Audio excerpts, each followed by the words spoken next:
of their money. Where MKN, once again, dividends per share for MKN is 500 cents over 1,000 cents times 100, so they're paying out 50%. All right, so you can see over here I compared that. All right, now that we've compared, now we have to make a quote. All right, so I would say over here they distribute 90% of earnings and retain only 10%. Over here, for MKN, they distribute 50% of the earnings and retain 50%. So if you look at that, you can say, see, MKN is retaining more for future expansion, so that one is better. So if I had to choose one, I would choose the one with a higher retained income. All right, so over here, I give you marks for comparing your figures. All right, so that would be 2 marks, 2 marks. And then for commenting on the retained income, I give you another 2 marks there. Comment on the value of the 2 shares of the 2 companies at the JSE.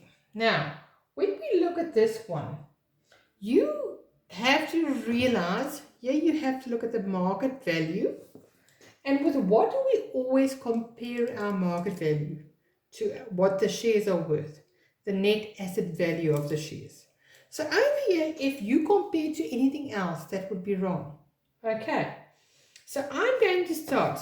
Market value at the JSE of MGM is R4.70.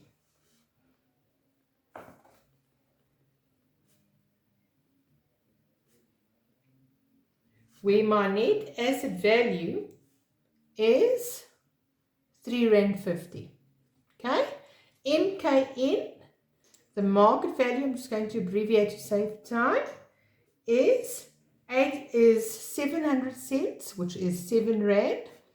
My net asset value is 800 cents, which is 8 Rand.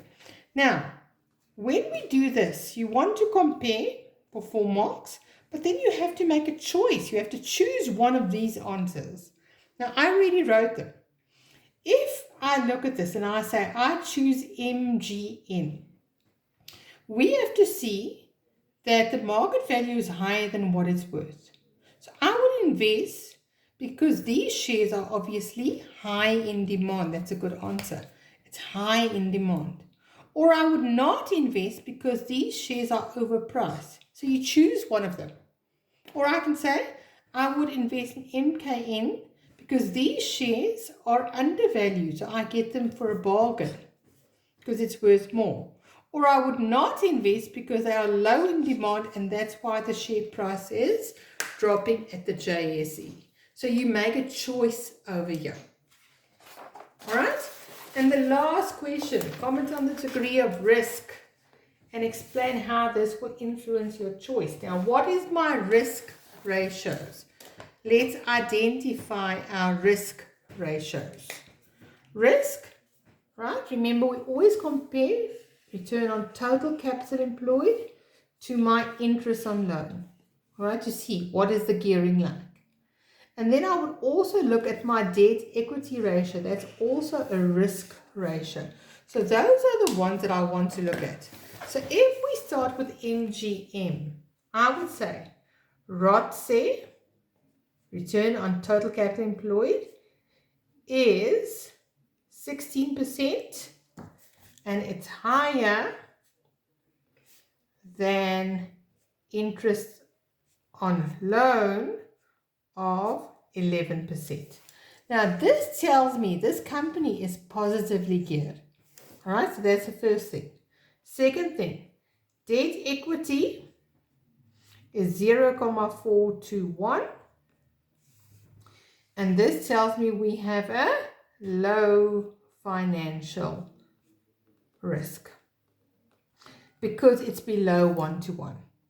Where MKN, your ROTCE, which you are allowed to abbreviate like that, return on total capital employed, is 10% and is lower than interest on loan of 11%. Remember, what does that tell me?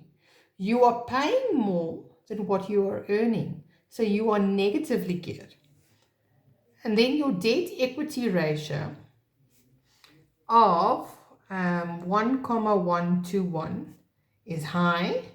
Okay, so we have a high financial risk over here. So if I had to choose one, remember you have to make a choice now for your next 2 marks.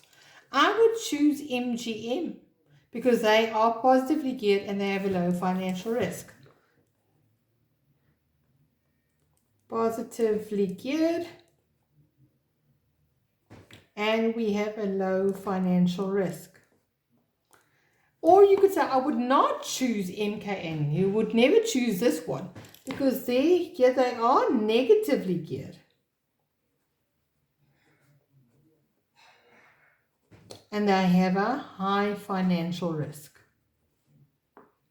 So if you look at this, I could also, instead of saying positively geared, I can say that they are highly geared. Sorry, that they are lowly geared.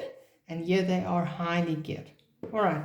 But I prefer, me personally, saying positively and negatively geared. But both is correct. All right. So that's our comparison. Thank you.